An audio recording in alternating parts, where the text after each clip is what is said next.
북한 문제와 한반도 외교안보 뉴스를 심층 분석하는 한반도 리뷰 시간입니다. 오늘은 이화여대 북한학과 박원곤 교수와 자세히 알아보겠습니다. 어서 오세요. 네, 안녕하세요. 네, 이번 주에 발표된 김여정 부부장의 담화부터 보겠습니다. 대남 담화인데 서울에서 어떤 정책이 나오든 흥미가 없고 마주 앉을 일도 없다 이렇게 얘기를 했습니다. 이재명 정부 들어서 첫 담화라고 할 수가 있는데 좀 냉소적이에요. 김여정 부부장이 한국과 미국을 향해서 본인이 전담해서 담화를 보낸 지는 꽤 됐죠. 근데 이번처럼 7월 28일, 29일 연속 담화고 첫 번째 담화가 한국을 향했고 그다음은 미국을 향해서 보낸 건데요. 이전까지 최근 몇 달 사이에 나온 담화 중에 가장 명확한 북한의 대남 또 대미 정책을 밝혔다라고 판단이 됩니다. 큰 틀에서 한국과의 관계는 사실 북한이 2023년 8기 9차 전원회의 때 적대적 두 국가론이라는 노선을 선포했거든요. 예. 그건 뭐 잘 알려진 것이고요. 그 노선에 따르면 한국과는 어떤 형태로든지 관계를 맺지 않고 적대국이다라는 것이고 그것을 그들의 표현하면 이것은 근본적인 방향 전환이라고 돼 있습니다. 그래서 그 노선이 바뀌지 않는 한 한국과는 어떤 의미 있는 관계를 맺기가 우리 입장에서는 굉장히 어렵다라고 판단이 되고요. 방금 말씀하신 유화책에 대한 반응이다 해갖고 나왔죠. 그러면서 한국이 하고 있는 성의 있는 노력이다라는 표현이 나왔는데 거기에 확성기 방송, 전단 살포 그리고 대북 방송 중단을 이제 성의 있는 조치라고 얘기를 했습니다. 이거는 북한의 입장에서는 매우 민감하거든요. 남북 관계에서 우리가 북한보다 뭔가 좀 비교 우위를 갖고 있는 것이 많지 않은데 북한의 정보가 유입되는 방금 말씀드린 이 세 가지 성의 있는 조치 같은 경우에는 북한에게 우리가 비교적 우위를 갖고 있는 거고 비교 우위를 갖고 있는 것이고 그 반대로 얘기하면 북한은 매우 민감하게 반응하는 것들이거든요. 그렇기 때문에 한국이 이것을 선제적으로 했을 때 북한의 입장에서는 매우 자신들에게는 유리하게 작동을 한다. 근데 좀 걱정이 여기까지가 딱 한 후에 바로 담화의 시점이 나오지 않았습니까? 그러면 북한의 입장에서는 한국 정부가 뭔가 선제적으로 성의 있는 조치를 할 것이 끝났다라고 판단했을 가능성이 있어요. 그 실상은 사실은 더 할 것도 마땅치 않은 것도 맞습니다. 그래서 저는 북한이 굉장히 의도적으로 자신들이 원하는 것들을 받은 후에 지금 이 시점에서 대남 관계를 정리하는 그런 메시지를 보낸 게 아닌가 이제 그렇게 읽고 있습니다. 어차피 더 나올 유화책이 없다는 판단하에 그랬을 것이다라는 말씀이신데 또 담화의 제목을 보면 조한 관계는 동족이라는 개념의 시간대를 완전히 벗어났다라고 했거든요. 조한 관계란 말이 참 생소해요.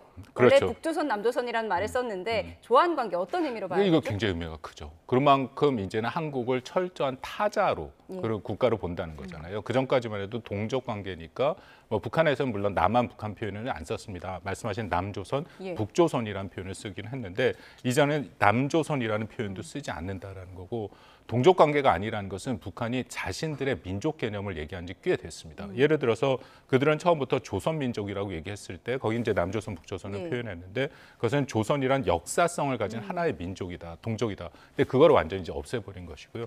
대신에 김일성 민족이라는 표현을 자신들이 씁니다. 그거는 탁월한 김일성, 그러니까 탁월한 북한 수령의 올바른 지침을 받은 민족, 그러니까 자기네들만 해결된다라는 것이고 반면에 대한민국이라고 이제 표현을 쓰기 시작했는데 그것은 주로 외세 문화 유입으로 민족적 혈통의 순결성이 없어진 존재다. 그러니까 완전히 다른 두 동족이다라고 얘기를 한 거거든요.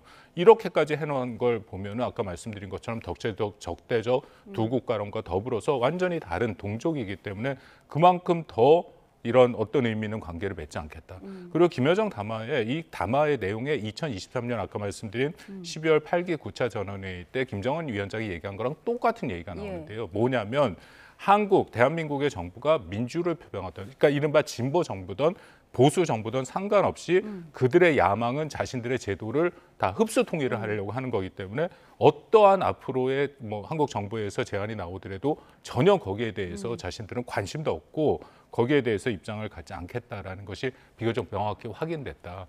그러니까 최소한 저는 당분간이라도 한국과 북한이 상대를 하지 않을 가능성은 매우 높다고 생각합니다. 그러니까 진보 정권이든 보수 정권이든 우리나라를 완전한 다른 나라로 보는 그런 시각을 볼 수 있다고 하셨는데 미국을 향해서도 담화를 발표했습니다. 북미 정상 간의 개인적 관계는 나쁘지 않지만 비핵화를 언급한다면 상대국에 대한 조롱을 하는 것이다. 그러니까 한마디로 트럼프와 김정은의 사이는 나쁘지 않지만 자꾸 우리한테 비핵화라고 하면 우리를 조롱하는 것이다. 그러면 상대하지 않겠다. 뭐 이런 뜻인가요?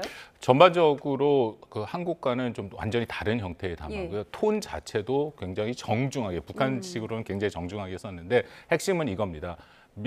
북한은 앞으로 그러니까 김정은 위원장이 트럼프 대통령을 만날 의도가 있다라고 보는 것이 맞고요. 그렇기 때문에 미국 간의 협상을 할 생각이 있는데 그 협상을 이전과 같이 이전이라고 하면 2018년, 19년을 우리가 기억하게 되는데 조건 없는 만남이 아니라 이번에는 조건을 단 전제 조건이 충족됐을 때 만나겠다. 그 전제 조건이라는 것은 한미 연합훈련과 전략자산 전개를 중단하는 것이고요. 그리고 이전과 같이 북한 비핵화 혹은 한반도 비핵화가 아니라 핵 군축 협상을 하겠다. 이제 그런 내용들이 비교적 명확하게 나타나 있다고 생각합니다.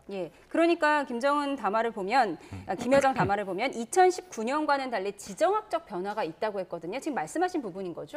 그렇죠. 그때와는 다르게 지정학적 변화라고 하면 자신들이 러시아와의 협력을 강화하는 것, 또 그 미국이 전 세계를 상대로 지금 관세 전쟁을 하고 있지 않습니까? 그래서 이전같이 미국 중심의 세계 질서가 아닌 것이 많이 흐트러져서 북한을 걸어서 신냉전 혹은 다극 체제가 이미 도래했다라고 김정은이 얘기를 하는데요.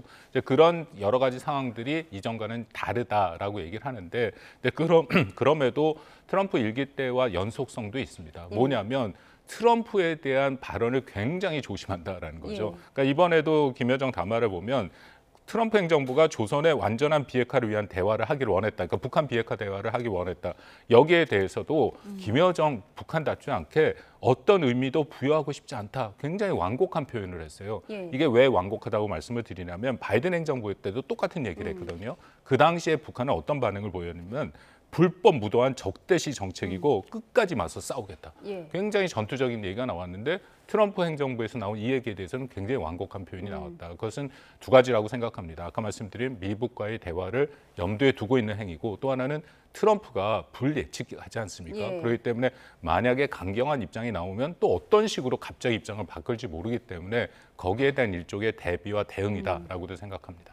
트럼프의 불예측성, 예측이 어려운 이 부분과 북미 대화를 염두에 둔 발언이었다라고 말씀을 해주셨는데 이런 가운데 우리 정부는 지금 계속해서 유화책을 내놓고 있잖아요. 정동영 통일부 장관이 대북 민간 교류를 신고만 하면 누구든 자유롭게 할 수 있도록 하겠다 이런 정책을 내놓았어요. 근데 아까 말씀드린 것처럼 그것이 한국의 어떤 선의의 정책을 아무리 하더라도 북한의 노선에 변경이 있어야 됩니다.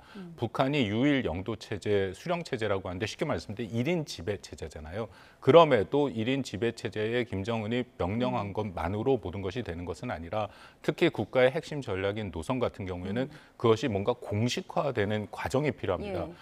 예를 들어 전원회의라든지 당대회 같은 데서 공식적인 입장이 나오거든요. 근데 이것은 2023년 8기 9차 전원회의 이후에 사실 2019년 12월 7기 5차 전원회의부터 지금까지 크게 다르지 않은 입장들이거든요. 근데 이것이 내년에 예정됐다라고 알려진 9차 당대회 날 통해서 뭔가 바뀌어야 그 다음에 이제 한국과의 의미는 바뀐다라는 게 적대적 두국가론을 철회하는 것을 말씀을 드리는데 그런 노선 변경이 있어야 한국과의 관계를 맺을 수 있다라고 판단이 됩니다만 그 노선이 당분간 쉽게 바뀔 것 같지는 않습니다.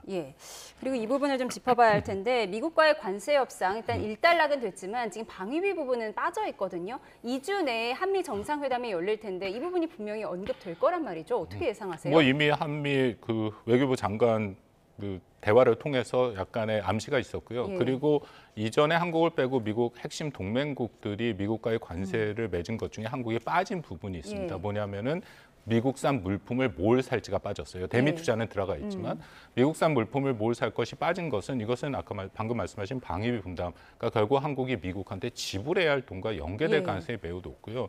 제가 우려하는 거는 트럼프 대통령은 뭐 기존의 규칙, 규범 뭐 그런 거 다 무시하지 않습니까? 본인의 딱 생각에 붙잡혀 있는 것들을 갖고 항상 협상의 의제로 삼는데 세 가지가 한국의 안보에 관련돼서 트럼프가 깊이 인식하고 있는 것. 첫 번째, 주한미군 철수입니다. 본인이 원한다라고 여러 차례 얘기를 했고 그것에 대해서는 트럼프 일기 때 핵심 관료들이 증언을 하고 있고요. 두 번째는 한국이 늘 방위비 분담을 제대로 하지 않고 있다. 그래서 100억 달러 얘기까지 나왔습니다. 그럼 현재 내고 있는 거. 10배 가까운 돈을 어떻게 내란 말이죠? 그런 얘기도 나왔고 그다음에 세 번째는 연합훈련과 전략자산 전개 비용을 매우 비싸고 도발적인 전쟁 게임이다. 이건 김정은한테 들은 얘기를 그대로 한 거거든요. 이 세 가지에 대해서는 본인이 명백하게 알고 있고 하나는 또 사드 배치 비용을 갖고 계속하는데 그것도 10배를 얘기하고 있습니다. 예. 원래 배치 비용에. 그러니까 전체적으로 결국 비용 분담의 문제를 얘기할 가능성이 있다. 그래서 앞으로 뭐 2주 좀 후에 될 것 같은데요. 한미 정상회담 준비 과정에서 이미 얘기가 나온 것처럼 이런 비용 분담의 문제와 더불어서 뭐 동맹 현대화라는 얘기도 나오고 있고. 근데 예. 제가 더 걱정은 이게 실무진에서 뭔가를 만들었어도 트럼프 대통령이 이 대통령을 만난 그 자리에서 또 돌발적인 걸 질문할 가능성은 여전히 있다. 그러니까 우리 입장에서는 여러 가지 상황들에 대한 대비를 할 필요는 있다고 생각합니다. 예, 말씀하신 동맹의 현대화는 결국 주한미군 역할의 변화를 의미할 텐데 그럼 이제 북한에만 대응하는 것이 아니라 중국에도 대응할 수 있다 이 부분인 거잖아요. 동맹 현대화에 대한 명확한 아직 정의는 나오지 않은데요. 이걸 전체적으로 총괄하고 있는 것은 미 국방부의 엘브리지 콜비 정책 차관입니다. 근데 얼마 전 21일 날 자신의 SNS에 동맹 현대화에 대해서 비교적 뭐 한 두 가지를 얘기했는데요. 첫 번째는 한국이 한반도 방어에 주력 역할을 해야 된다. 미국은 지원 역할을 하게 된다. 결국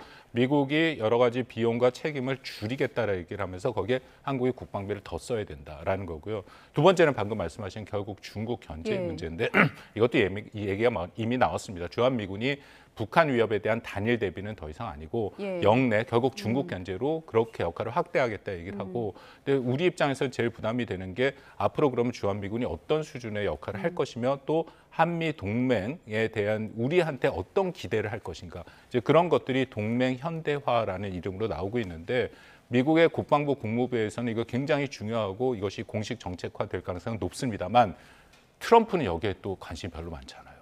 트럼프의 입장에서는 비용에 관심이 있기 때문에 그렇기 때문에 우리가 이것을 잘 알고 이것을 일종의 잘 거기에 맞는 그런 대비가 필요하다고 생각합니다. 이 부분도 한미 정상회담 결과를 좀 지켜봐야 할 것 같습니다. 지금까지 이화여대 북한학과 박원근 교수와 함께했습니다. 고맙습니다.